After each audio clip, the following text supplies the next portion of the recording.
simplement surréaliste. Que les personnes pour qui il y a un truc quoi, qui se disent, on est bien d'accord, mais ouais, derrière c'est du comics à la française, et vous avez plein d'extraits comme ça de documents. Et bien sûr, tout est l'histoire bande dessinée, mais voilà, j'ai des extraits.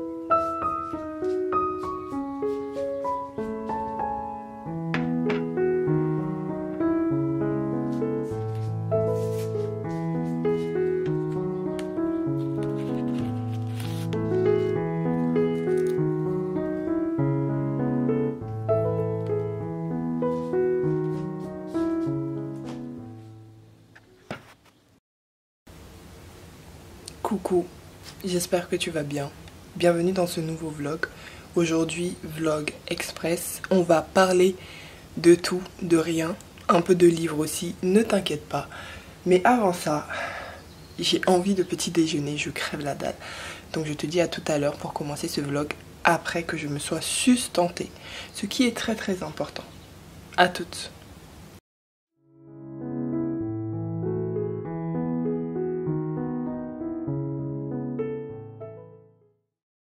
Hello toi.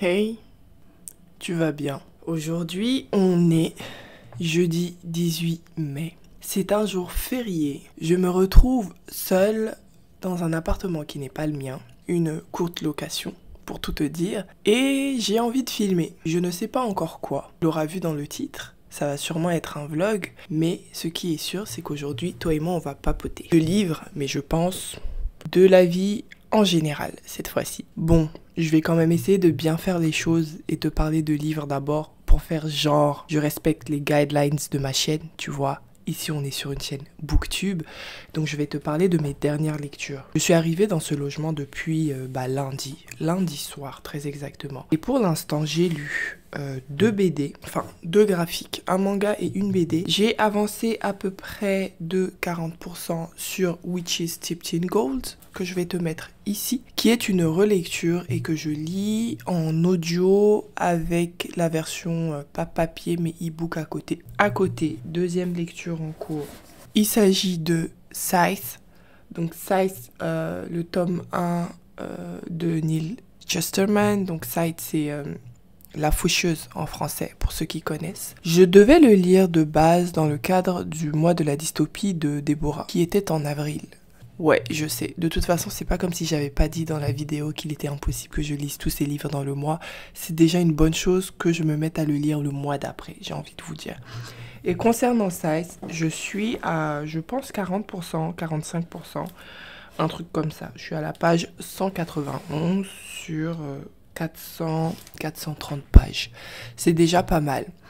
Pour le coup, lui, je le lis que en physique. Je n'ai pas l'audiobook. Il n'y avait pas l'audiobook sur Scribd. Et maintenant, je vais te parler du coup de mes graphiques lus. En commençant très rapidement, parce que j'en ai fait des chroniques sur cette chaîne, que je te mettrai dans la barre de description ou en haut. Le tome 3 de Meurtre dans le Décagone. Je vais pas revenir dessus. J'en ai pas mal parlé de cette série. Ce qu'il faut retenir, c'est que ce tome 3, il est un petit peu underwhelming. Je m'en attendais... Enfin, j'en attendais en tout cas un peu plus. C'était pas mauvais, mais je commence un petit peu à me lasser. La seule chose qui me rassure, c'est que ce sera une saga en 5 tomes seulement, donc il ne me reste que 2. Je ne sais pas si le tome 4 est sorti, je ne pense pas, mais je reste à l'affût. Deuxième BD que j'ai en réalité relu, enfin repris du début, c'est Toutes les morts de Layla Starr. Encore une fois, tu retrouveras le lien de ma chronique dans la barre de description ou juste au-dessus de ma tête. Toutes les morts de Layla Starr, ça a été un coup de cœur, je vous recommande. C'est une BD de environ 150 pages, il me semble, éditée chez Urban Comics, qui est extraordinaire. Juste pour te donner envie très rapidement, ça parle des thèmes de la mort, forcément vu le titre, du deuil, de la découverte, de l'empathie, du changement. Voilà un petit peu. Et qu'est-ce que j'ai prévu pour aujourd'hui, pour nous, étant donné que tu vas me suivre aujourd'hui dans ma lecture, enfin dans ma journée. C'est un lapsus révélateur, hein. J'ai tellement l'habitude de ne parler que de lecture sur cette chaîne, enfin ce qui est normal, que je n'arrive pas à sortir de ce carcan. Mais bref, je me suis acheté à la bouquinerie du Sar récemment les tomes 1 et 2. j'essaie de les prendre pour te les montrer. Les tomes 1 et 2 de l'Atelier des Sorciers, donc la bouquinerie du Sar, c'est de la seconde main, vraiment pas cher. Je les ai eus à 3 € pièce pour du neuf. Je vous avoue que l'Atelier des Sorciers est une saga de manga dont j'entends parler depuis déjà peut-être 2 ans. Ça fait un moment qu'elle est sortie, enfin en tout cas qu'elle a commencé, je ne sais pas si c'est terminé. Je ne comptais pas me l'acheter parce que c'est le genre de saga de manga où t'es quasiment sûr que ça va plutôt bien te plaire. En même temps, t'es quasiment sûr que ça ne sera pas un coup de cœur. Du coup, tu te demandes, est-ce que je vais dépenser 7 €, 8 € pour une heure de plaisir? Pas sûr, tu vois. Et au pire, si c'est du plaisir, c'est pas non plus de l'extase. Voilà. Bref, en tout cas, je les ai eus à 3 € pièce, 6 € les deux, donc je me suis dit, bon, vas-y. Voilà un peu pour la lecture, maintenant on peut parler de moi, de votre go, Laurie. Qu'est-ce qu'on va faire aujourd'hui? On va aller se balader, j'ai envie d'un petit peu méditer.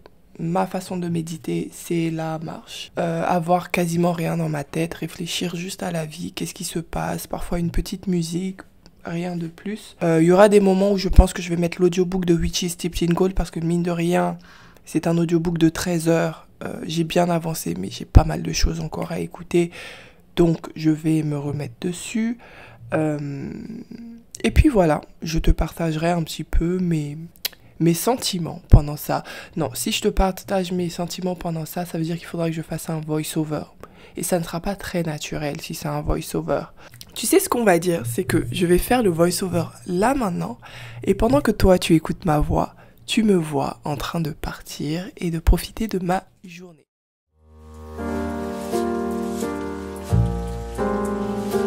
Ok, parlons de ma vie. Actuellement, la vie, je la trouve un petit peu bizarre, dans le positif, c'est-à-dire que j'ai l'impression que tout se passe bien. Le soleil revient. Au travail, ça se passe plutôt bien. Donc j'ai commencé un nouveau travail depuis mars. Ça se passe plutôt bien. Mes collègues sont très sympas, même si je vais pas aller plus loin au cas où ils tombent sur cette vidéo. Mais peut pas trop être amis vu certaines des mentalités. Mais c'est pas très grave, hein. Ils sont très sympas, on fait des activités ensemble, parfois même un peu trop pour l'introverti que je suis qui veut rester à la maison. Je me suis fait des potes à Lille qui sont super safe, super sympas. Ma vie va bien, tout va bien. Mais en même temps, tu sais, quand tout va bien ou presque, enfin, quand tout est à l'équilibre et que tu ne peux pas te plaindre d'énormément de choses, il y a toujours ce moment où tu te dis « et après ?» Et pour moi, ça, c'est un problème.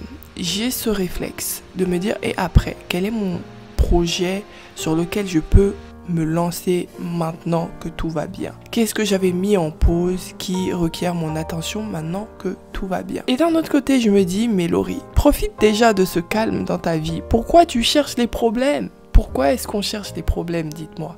Mais en même temps, j'ai pas envie de stagner. Il y a pas mal de choses que je veux faire depuis un moment. Je dis tout va bien, mais il y a des trucs qui vont m'arriver dans la face si je m'en occupe pas. Donc il y a des choses, j'ai pas le choix et je vais les faire. Et puis il y a d'autres choses que j'ai envie de faire, mais je ne sais pas. Je ne sais pas si je devrais. Je ne sais pas si je devrais pas juste rien faire et profiter en fait de ce moment de calme. Sachant que physiquement et extérieurement, autour de moi, je vais dire, tout va plutôt bien. Mais intérieurement, c'est Bagdad. Et par intérieurement, je précise, je ne parle pas de ma santé mentale, je parle de ma santé physique.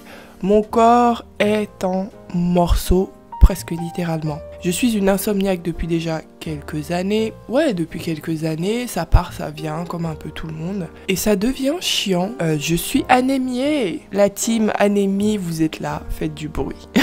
On est là. Moi, je suis anémiée depuis toute petite. Vous voyez ces épisodes, et je sais que certaines personnes vont se reconnaître, où une minute tu vas bien, et la minute d'après, tu es par terre en fait.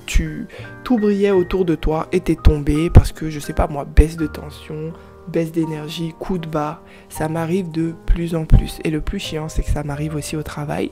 Pour l'instant, j'arrive à le cacher. Mes collègues savent que je suis anémiée parce que j'ai bien voulu leur dire. Parce que souvent, quand toute la journée, on te dit « Laurence, t'as l'air fatiguée, hein, t'es fatiguée, t'as l'air fatiguée, ça se voit, t'es fatiguée. » Oui, j'ai pas d'énergie, je lutte pour être là. Donc, voilà, ma santé physique, ça va pas du tout, les gars, ça va pas du tout. Ma vie va bien, hein, mais je suis heureuse. J'ai un chéri qui m'aime, j'ai des amis qui m'apprécient. J'ai l'impression que j'ai un taf qui me remplit bien mes journées. Mais mon corps est en train de me lâcher, ce bâtard. Et je n'apprécie pas trop. Voilà, je n'apprécie pas trop. Well, let's talk about what I rate. Bon, je vais peut-être arranger ma tête, hein, parce que il est temps de vous respecter un peu sur cette chaîne de temps en temps. Bref, j'ai lu et je suis floue et je n'apprécie pas d'être floue. Je me demande sur quoi est-ce que ça fait le... C'est peut-être sur ça, ouais, c'était sur ça, sauf que je ne sais pas comment le bloquer. So, je vais vous rapprocher. Et on va parler de ma lecture du tome 1 de l'Atelier des Sorciers, donc par Kamome Shirahama, chez les éditions Pika encore une fois.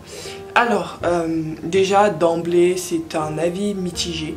Bon, dans l'Atelier des Sorciers, on va suivre une jeune fille qui s'appelle Coco, qui est ordinaire, qui vit dans un monde où la magie existe, mais n'est pratiquée que par des personnes qui sont, entre guillemets, choisies à la naissance. Il est dit, en fait, que tu nais sorcier, c'est-à-dire avec des pouvoirs magiques, ou tu ne les auras jamais de ta vie. Elle a toujours rêvé d'être sorcière, mais malheureusement, elle est née, elle est ordinaire. Un jour, elle va rencontrer un sorcier dans le cadre, entre guillemets, du travail de sa mère, qui tient une sorte de mercerie et un lieu où on achète des tissus, des broderies, des trucs comme ça. Elle va rencontrer un sorcier, il va se passer quelque chose qui va faire qu'elle va réussir à pratiquer la sorcellerie, sauf qu'elle va jeter un sort interdit. À partir de ce moment-là, elle va être obligée de suivre ce sorcier-là et de devenir, entre guillemets, son apprenti. C'était soit ça, soit on lui faisait perdre la mémoire alors qu'elle a un but, parce que en lançant le sort interdit, elle a fait quelque chose à sa mère qu'elle regrette beaucoup, et elle va essayer de réparer ça en devenant apprentie sorcière. Voilà, donc mon avis est mitigé, c'est entre le 2.5 étoiles, maximum 3 étoiles. J'en attendais clairement plus, mais je pense que ce qui a manqué le plus, c'est la profondeur du récit. C'est un récit assez enfantin, c'est très classique comme plot, c'est-à-dire que c'est quelque chose qui a été vu, revu. La troupe de la petite fille qui se croit ordinaire, qui finalement devient sorcière, qui va apprendre à être sorcière, où il va y avoir quelques obstacles, mais pas trop, et parfois ça va se transformer en du tranche de vie. Déjà, je vais avouer que il y a eu une sorte de plot twist qui m'a surprise dans le côté positif, c'est-à-dire que je m'attendais, comme je viens tout juste de le dire, à un tranche de vie, mais finalement il y a une sorte de quête un peu plus grosse, c'est-à-dire que c'est peut-être pas un accident qui a fait qu'elle a réussi à lancer ce sort, il y a peut-être, entre guillemets, des forces derrière tout ça, et des forces un petit peu négatives, du mal si tu veux. Mais malgré ça, ça reste assez classique, les forces du bien, les forces du mal. Je vois un petit peu ce qui va se passer, comment on va essayer de se servir d'elle à des dessins pas forcément très clean, et comment elle, forcément, elle sera pas d'accord, elle va apprendre à être sorcière, enfin bref, il va y avoir plein de trucs. Je ne sais pas combien de tomes il y a, moi j'ai le tome 1 et 2, donc je vais lire quand même le tome 2. Mais je ne suis pas plus emballée que ça, je suis contente de l'avoir acheté en seconde main, je pense que je vais le revendre. Si le tome 2 en tout cas ne me plaît pas, je sais que ça n'intéressera pas Yann, donc je pense que je vais les revendre peut-être à 4 € les deux, 3 € les deux, vu que moi-même je les ai pas achetés cher. Ou alors je peux les donner, à une nièce ou un truc comme ça, parce que c'est vraiment plus côté enfant. Et moi j'en ai déjà vu des récits comme ça, donc ça ne m'intéresse pas plus que ça. Bon les gars, je pense qu'on va s'arrêter là pour le vlog. Moi ça m'a fait plaisir de le tourner toute la journée avec vous. S'il vous plaît, dites-moi en commentaire si c'est quelque chose qui vous plaît ou si c'est quelque chose qui ne vous plaît pas. J'ai bien aimé. D'habitude quand je fais des vlogs c'est des plus longs, ça dure des jours. Le problème avec les vlogs qui durent longtemps, c'est que j'ai tendance à les oublier, que je les reprends des jours et des jours après, et qu'après j'ai trop de choses à dire, ou alors j'ai oublié ce que j'ai dit avant, du coup je me répète, du coup pendant le montage c'est super chiant. Bref, voilà, moi j'ai aimé en tout cas ce format de vlog un petit peu plus court, même si j'ai vu qu'il va atteindre quand même une quinzaine de minutes, mine de rien. Mais c'était agréable. Voilà, je vous laisse sur ce point.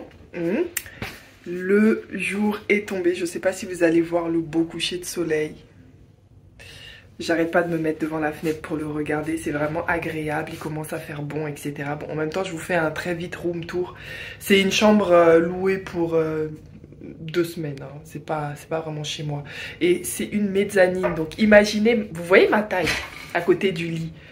Voilà, là il y a le plafond que si je me mets sur la pointe des pieds, je touche le plafond. Donc imaginez-moi maintenant me lever le matin sur ce lit. Voilà, je vous laisse avec ces images très drôles. Je suis sûre que vous pouvez imaginer ça. Voilà, et on se dit à bientôt pour une nouvelle vidéo. Prends soin de toi, surtout c'est super important. Bye.